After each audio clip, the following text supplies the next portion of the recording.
And then we're just going to trim these errant fibers sort of along the sides slightly and even with the base of the hook. And this fly can look scruffy. You can get a bit like trimming deer hair and spend all day with this, but that's what you want. You want this scruffy, suggestive looking pattern. And this is a great fly to use on an intermediate line over the shoals. It's a great searching fly. Trout consume an awful lot of scuds. It's what really helps them pack on the protein, and that's where you get those trout of 5, 8, 10, or double-digit proportions where they're over 10 pounds. And scuds, and especially these larger gammarus, are a prime staple that they really consume in large quantity. You should have lots of these in your fly box. Well, Phil, I really like this Sparkle Blend scud, and I really like the materials that you've engineered, the Stillwater materials. They're fantastic. I can't wait to get back to the States and tie with some of those materials. But right now I put a little loop knot on. Is that what you like to use? Yeah, I'm a real fan of loop knots. Yeah, that's my #1 knot for Stillwater fly fishing. That allows the fly to really have freedom of motion, freedom of movement, and just helps animate that fly. We need all the help we can get to get our flies moving and get those soft, mobile materials that we like. Just an added little kickstart whenever we're fishing them. Well, we didn't turn anything on.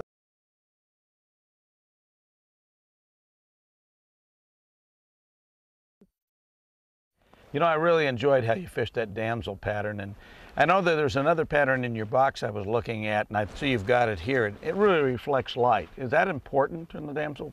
Yeah, it's a key feature I incorporate in a lot of Stillwater flies, but especially the damsel. And this is the Pearly Damsel, so named because of the pearlescent mylar that's used as the shellback down the body.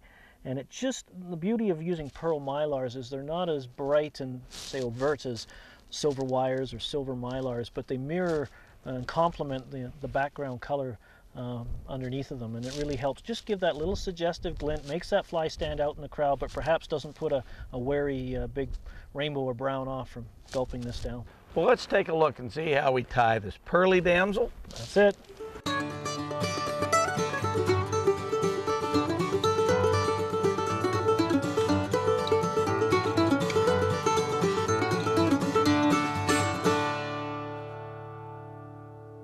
Okay, I'm now going to tie you the Pearly Damsel. A simple pattern, traces its roots back to Europe and England, and a very simple pattern that utilizes only one material for both its legs, its body, its tail, and that's the Stillwater Solutions Strung Marabou. You can tie this fly in a variety of colors.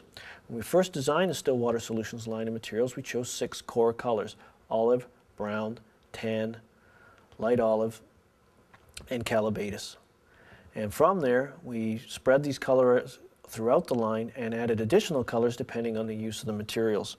So what you get with this fly is a fly that you can match all the way from one end of the fly to the other and don't have to worry about differing materials not blending in or matching depending on what you've chosen. So into the jaws of the vise, I've placed a size 10, just a standard wet fly or dry fly hook is fine. And we're just going to attach our tying thread, olive 8/0 in this case, directly behind the hook eye. And I'm going to cover about the first third of the shank, first quarter, and I'm going to come back and at a distance equal to about 2 eye widths back from the hook eye, I'm going to let the thread hang, and there I'm going to tie in a set of pre-made monofilament eyes. You can certainly make these yourself out of some heavy monofilament and a candle, or you can more readily buy these already pre-made nowadays. And we're just going to figure 8 these in place. Once we're happy, then I can actually place a few wraps under the eyes like this and pull tight. And what that does is gather those thread wraps that figure 8'd the eyes in place and pull them all nice and tight. And for a little added security, you can add a dab of this fisherman's glue or head cement. Make sure everything stays nice and tidy for you. So we're going to cover the hook shank with tying thread to provide a firm foundation. And then I'm going to carry that tying thread back up the hook shank so it's just even with the back of the eyes. And by the back of the eyes, I mean the back of the round part of the eyes, not the back of the stem that keeps them together. For the tail and body of this fly, we're going to use some of the Stillwater Solutions strung or long marabou. Choice is up to you. And I want to tie in a nice long tail, but keep it relatively sparse. We've got maybe 1/8 of an inch of material here. It's better to go sparse than heavy. We don't want the materials to compete with each other. And remember, a damselfly only has 3 paddle-like tails sticking out the back end anyway. So what we're going to do is tie the tails right in place, right up behind the eye. I pre-measured the tail to ensure that there was at least 1/2 to 3/4 or even shank length long protruding out the back, and then I secure it along the entire length of the fly for added security and also to keep the body nice and damsel skinny. Remember, on a damselfly, the widest part of the damsel nymph, if you ever see a natural one, is the head area. So we want to keep our fly nice and skinny throughout. We're now going to tie in some ribbing, and you can use silver, copper, or gold wire. In this case, I'm going to tie in some copper wire, and I'm just going to lay that right along the side of the hook and then secure it in place all the way up the near side of the hook with my tying thread. And for the pearly part of this damsel, I'm going to use some pearlescent mylar. I'm just going to lay this and carry this back. It doesn't add too much bulk. So we're just going to carry the tying thread back to the base of the tail. I'm now going to lay the mylar on top, and I've got it bound in place with just one wrap right now, so I can make sure that's positioned right on top of the shank, and I'll just secure it forward to make sure it's tied in securely so it's not going to pull out.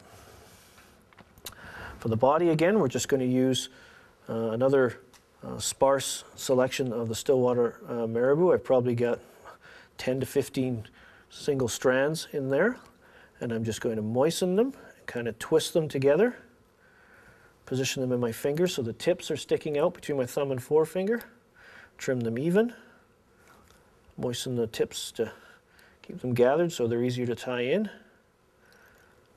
and then secure them back along the hook shank. Again, keep in mind we want things nice and slender. No Jenny Craig damsels here. And we're just going to take this and wind that marabou forward in close touching turns all the way to the back of the eyes.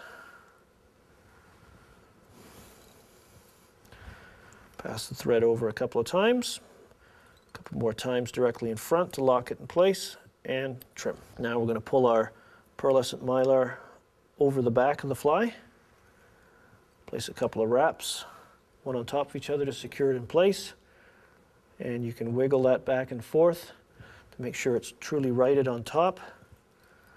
Fold the mylar back over the marabou, place an additional couple of wraps there, and now you've locked that material in place. It's not going to want to slide out or get torn out, hopefully by at least more than a few fish before it all disintegrates, which is I think a pretty noble death for a fly. So now we're going to take our fine copper wire, and I'm going to counterwind it. I'm going to kind of seesaw it or zigzag it through the marabou fibers, and I apply that pressure on the wire to secure it on the down stroke.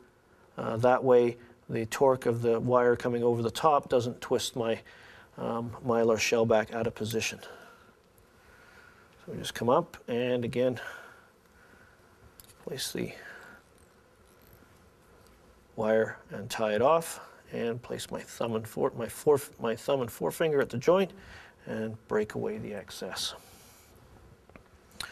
Now I'm going to carry the tying thread right up to right where the eyes were tied in place, and for the legs on this material I'm going to use a marabou plume again, but I'm going to use the tip section, and this is an area of marabou that probably most tyers don't use and just throw out. Not popularly used for tails, but it's a great material for legs. So I've removed the tip section, and this one's probably 3/4 of an inch from where I broke it off to the very tip of the feather here, 3/4 to maybe an inch. And what I'm going to do is I'm actually going to turn this around so I can get a hold on it, show you on camera.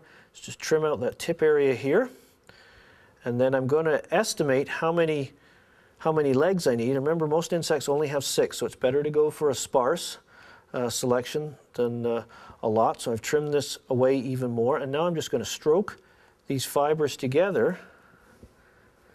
And you can see I have the makings of a nice set of legs, and the beauty of this is that the stem holds them all in place. There's no chance of them coming apart or unevened in your thumb and forefinger through the transferring or handling of the materials, because the stem is holding them in place. So I'm just going to measure. I want these legs to sweep back along the sides of the fly when I'm done, about 1/2 to 3/4 of the hook shank. So I'm just going to tie them in place. I'm going to flare up a little bit, and that's okay. I tie them in place directly on top of the hook and secure them back. Now I'm going to take our Stillwater Solutions Midge Flex in the olive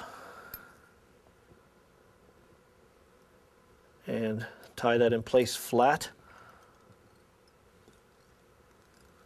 on top of the hook shank, about 1/4 back from the hook eye. And then for the thorax, I'm going to remove an additional probably 2 to 3 plumes only. So here we go. There's 3 plumes of marabou right here. And I'm going to trim away the part of the marabou that was attached to the stem. And I'm just going to take these 3 plumes and twist them around. Twist them around, and now we're simply going to wind our dubbed marabou forward to the back of the eyes to form the thorax.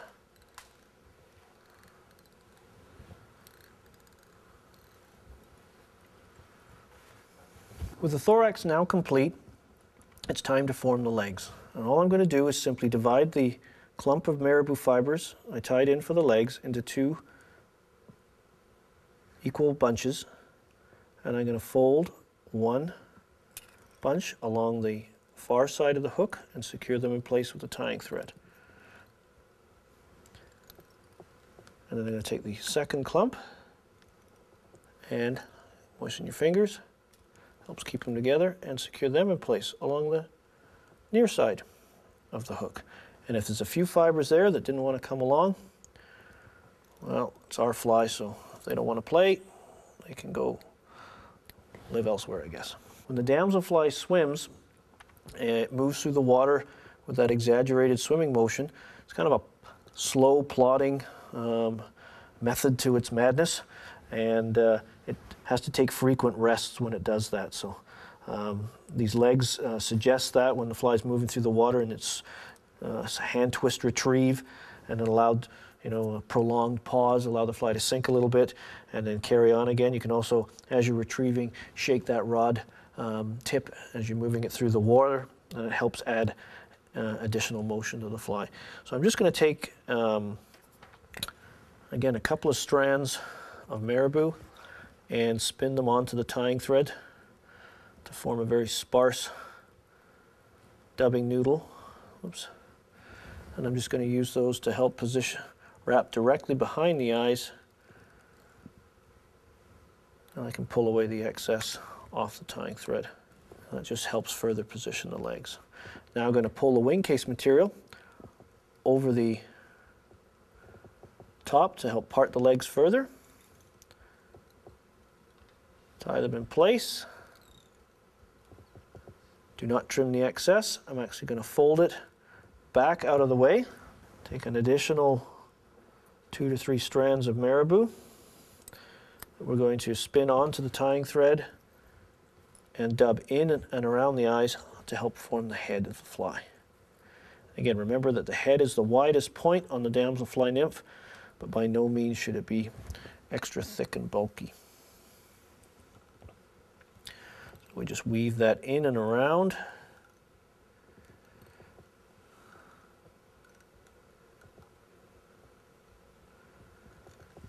And now we're going to pull the wing case material over the top.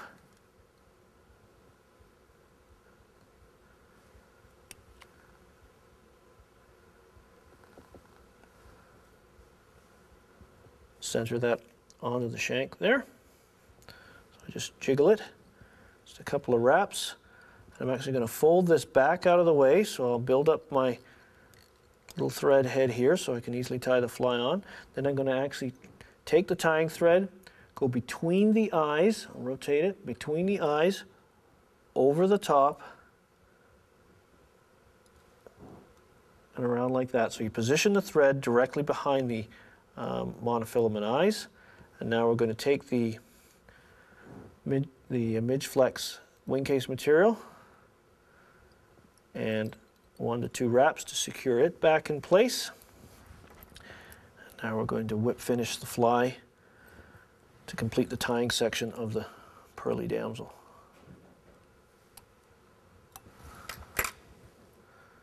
Just trim away that tying thread.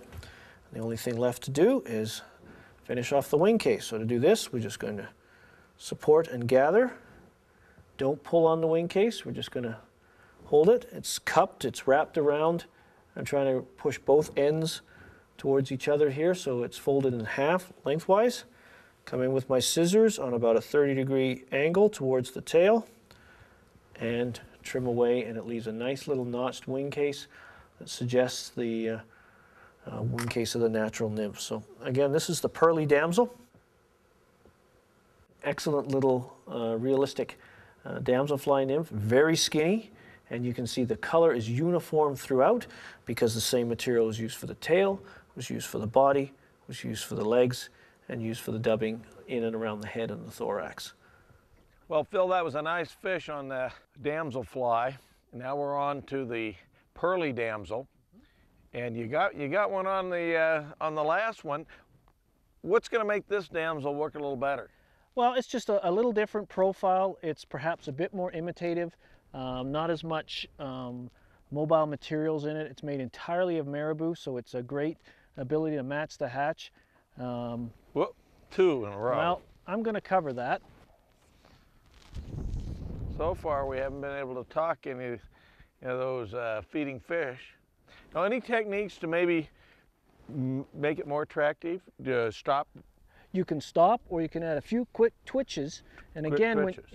when you've got your fly sort of swimming amongst a sea of naturals, you want to make yours stand out in the crowd a little bit. So you can a couple of quick twitches. You can also upsize the fly. If there's size 10 damsels, you might get away with putting a big number 8 on and just playing a little of that greed factor. Well, how do you know when you know there's damsels occurring? Do you look at the naturals that you see flying, or do you try to do a net sampling to get an idea, or just try experimenting? Well, you can use the shoreline vegetation as a guide. If you can capture naturals in an aquarium net, I've got one in my boat here, a bit of a long handle that you can sweep through the water and sample. And again, with this shoreline vegetation we have here, you can quite often see the nymphs crawling up the stalks as well, and use that as a guide. And just keep your eyes open, because your boat or your pontoon boat or float tube is a great emergence point for them as well. So they'll quite often, if you take the time to sit and watch, they'll crawl right out before your eyes.